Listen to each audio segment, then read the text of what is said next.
Wiilkan yarka ah ee madowga ah security-ga ayaa waxay sameynayaan inay gacan qabtaan si uu u dilo wiilkan caddaanka ah yarkan madowga ah. Wiilkan madowga ahina wuxuu u muuqdaa inuu yahay dadka East African-ka ka soo jeeda ama Soomaali ama dadkan Eritrean-ka iyo Ethiopian-ka weliba dadka East African-ka dega. Xataa laga yaabay inuu yahay Soomaali sax ah ama qof Soomaali ah.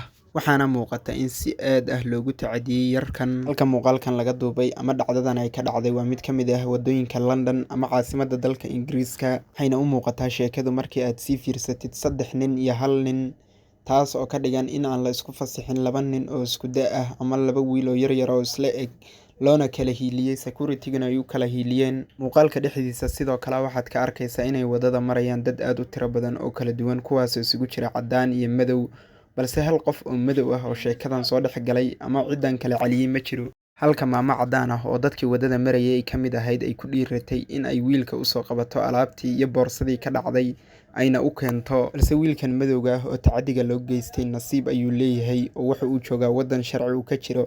Haddii uu dacwoodo waxa uu haystaa caddayn oo muuqaalka ayaa waxaa duubay qof wadada marayay.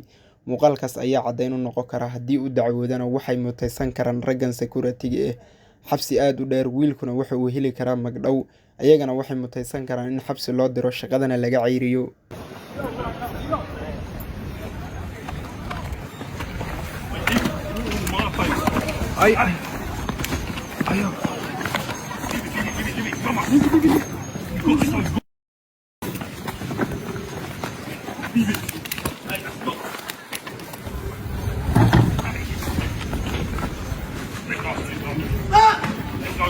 Ayo, stop!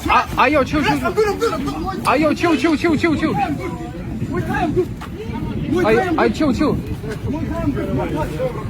Thai, I'm good. I chill. Muay Thai, I'm good.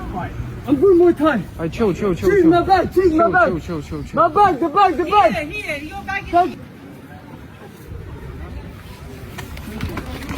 Ayo, stop. Stay there now. This is what I want you on. Don't worry. Thank you.